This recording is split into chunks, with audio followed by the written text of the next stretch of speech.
Good morning students. जैसे कि आप जानते हैं हम हमारा चैप्टर 2 पढ़ रहे हैं, एडमिशन ऑफ न्यू पार्टनर। आज हमारा लास्ट टॉपिक है, इसके बाद हमारा ये चैप्टर फिनिश हो जाएगा। जिन भी बच्चों को कोई प्रॉब्लम है वो आप मुझसे पूछिए, मैं आपको बताऊंगी। लास्ट टॉपिक है हमारा वर्तमान साझेदारों के मध्य लाभ विभाजन अनुपात में परिवर्तन। यस, अभी तक तो हम ये देखते आ रहे थे कि अगर कोई नया पार्टनर आता है तब हमारे प्रॉफिट शेयरिंग रेशियो में चेंज होता है, और चेंज के साथ साथ हमें कुछ ट्रीटमेंट्स करने पड़ते हैं। लेकिन कभी कभी ऐसी सिचुएशंस होती है जिसमें पुराने जो साझेदार हैं वही चाहते हैं कि हमारा जो लाभ विभाजन अनुपात है वो चेंज हो जाए। जैसे मैं आपको बताती हूँ एक एग्जाम्पल के थ्रू। ए और बी 3:2 के रेशो में प्रॉफिट शेयर करते हैं। अब वो चाहते हैं कि फ्यूचर में उनका प्रॉफिट शेयरिंग रेशो 5:3 हो जाए। अगर ये सिचुएशन है तो जो भी ट्रीटमेंट होगा हम इस टॉपिक के अकॉर्डिंग करेंगे। जैसे कि हम पहले नए पार्टनर आने के टाइम कुछ चेंजेस करते थे, कुछ ट्रीटमेंट करते थे, गुडविल से रिलेटेड, अनुपात से रिलेटेड, अनडिस्ट्रीब्यूटेड प्रॉफिट से रिलेटेड, असेट्स एंड लायबिलिटीज का revaluation, adjustment of capital. All adjustment will be do by the existing partner. ये सारे के सारे जितने भी एडजस्टमेंट है वो इस सिचुएशन में भी करने पड़ेंगे। त्याग अनुपात मैंने आपको बताया था, that is sacrifice ratio. Sacrificing ratio आपको पता है old ratio minus new ratio. लेकिन जब हम गेनिंग रेशियो निकालते हैं तो जस्ट उसके अपोजिट निकालते हैं। गेनिंग रेशियो होता है हमारा new ratio minus old ratio. अभी मैं आपको बताऊंगी। ट्रीटमेंट ऑफ गुडविल है वो भी उसी तरीके से होगा जैसे पहले करते थे हम। अब ट्रीटमेंट ऑफ गुडविल में क्या हमारी जो एंट्री होगी वो क्या होगी, गेनिंग पार्टनर डेबिट और sacrificing partner credit. Same undistributed profit का हमारा क्या था कि undistributed profit account debit like as PNL account का क्रेडिट बैलेंस, आपके general reserve debit to partners capital.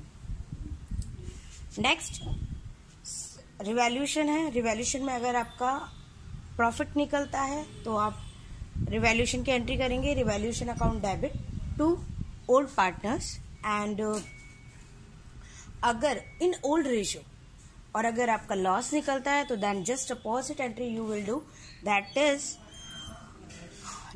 Partners capital account debit to revaluation. आती है बात पूंजी का समायोजन। ये एक टॉपिक है। Adjustment of capital. Adjustment of capital को हम 3 तरीके से करते हैं। या तो हमें बोल दिया जाए कि हम पुराने साझेदार के बेस पे पूरे फर्म की पूंजी रखेंगे, कैपिटल रखेंगे, या फिर हमें बोल दिया जाए कि हम नए पार्टनर के अकॉर्डिंग या फिर नए रेशियो के अकॉर्डिंग कैपिटल का एडजस्टमेंट करेंगे। देखिए, sacrificing and gaining ratio. Sacrificing ratio का मैंने आपको फॉर्मूला बताया हुआ है old ratio minus new ratio, जबकि गेनिंग रेशियो का फॉर्मूला जस्ट अपोजिट है, new ratio minus old ratio. और इस केस में जो एंट्री होगी वो होगी gaining partners capital account debit. Gaining वो पार्टनर है जो हिस्सा या प्रॉफिट गेन करेगा, और सैक्रिफाइसिंग वो पार्टनर होगा जिसने अपना हिस्सा सैक्रिफाइस किया है। That narration is being adjustment made for goodwill on change in profit sharing ratio. Yes, gaining partner के लिए मैं आपको बता देती हूँ एक एग्जाम्पल के लिए। जैसे ए और बी का एग्जाम्पल मैंने अभी बताया था कि उनका रेशियो 3:2 है, और अब वो रेशियो चेंज हो रहा है। वो रेशियो ए के लिए 4 और बी के लिए 1 हो रहा है, तो इसमें गेन कौन कर रहा है? इस रेशो में गेन ए कर रहा है, क्योंकि उसका पहले रेशो कितना था 3 और अब रेशो क्या हो गया 4। जबकि जो बी है वो रेशो अपना सेक्रीफाइस कर रहा है, उसका रेशो पहले था 2 और अब रेशो है 1, तो गेनिंग पार्टनर डेबिट ए होगा और सेक्रीफाइसिंग पार्टनर बी होगा। नेक्स्ट हम इसमें ट्रीटमेंट हम जानते हैं कि देखिए, फर्स्ट सेक्रीफाइसिंग रेशो और गेनिंग रेशो आपको निकालना बता ही दिया है, और ट्रीटमेंट ऑफ गुडविल के लिए जो रेशो हम निकालेंगे उसके अकॉर्डिंग हम ट्रीटमेंट करेंगे गुडविल का, और उसके लिए एंट्री मैंने आपको बता ही दी है, gaining partner account debit to sacrificing partner. जो हमारा थर्ड टॉपिक हमारा है अनडिस्ट्रीब्यूटेड प्रॉफिट एंड रिजर्व को डिस्ट्रीब्यूट करना। उसके लिए हमारी जो एंट्री होगी वो आप जानते हैं, थर्ड एंट्री हमारी होगी reserves and profits account debit to old partners.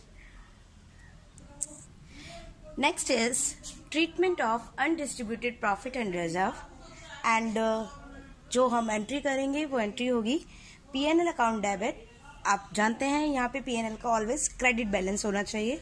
It means PNL will be show on in balance sheet liability side. General reserve account debit and workman compensation reserve अगर है तो वो भी आप बांटिएगा, and investment fluctuation reserve also distribute in the partners to partners capital account, but there is a ratio always mention and ratio is old ratio.